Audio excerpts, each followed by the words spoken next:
husband's parents excluded me from their family for years. Now I'm doing the exact same thing. When I married Daniel, his parents made it clear I wasn't what they'd hoped for. His mother, Linda, would introduce me as Daniel's wife, never by my name, never as her daughter-in-law. His father, Robert, would leave the room when I entered, saying he needed air. At family dinners, they'd set my place at the far end of the table, away from everyone else, with mismatched plates while everyone else had the good china. They'd plan family vacations and tell Daniel about them the day before, saying they assumed I'd be too busy to come. Every Christmas, they'd give Daniel expensive gifts and hand me generic candles or bath sets with the price tag still on, showing they came from the clearance rack. They'd take hundreds of photos at family events but crop me out before posting them. When I got pregnant with our first child, Linda said she hoped the baby looked like Daniel's side because their features were more refined. Robert asked if we were sure the baby was Daniel's, right in front of everyone at Easter dinner. When our son Ben was born, they visited once, complained he didn't look like Daniel enough, and left after 10 minutes. They missed his first birthday because they scheduled a cruise that week, knowing the date months in advance. For our daughter Amy's birth, they didn't even come to the hospital. They sent Daniel a congratulations text, but nothing to me.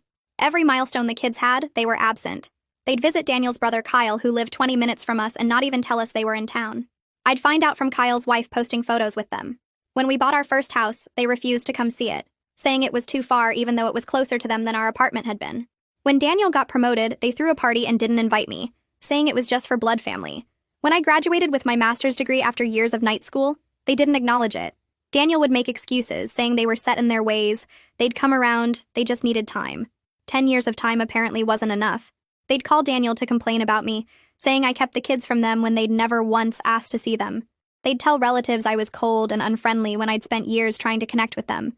They'd send birthday cards to Daniel and the kids, but never to me, even though Daniel reminded them every year.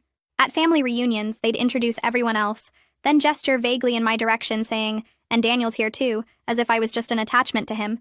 Then last year, Robert lost his job at 61. They'd been living beyond their means for decades, assuming Robert would work forever. They had no savings, huge debts, and were about to lose their house. Linda called Daniel crying, saying they needed help.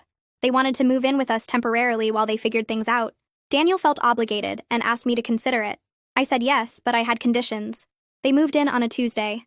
I showed them to the smallest bedroom at the back of the house, the one with no closet that we'd been using for storage. Linda asked about the guest suite upstairs, and I said that was for welcomed guests. I gave them mismatched sheets and towels from the donation pile, saying the good linens were for family.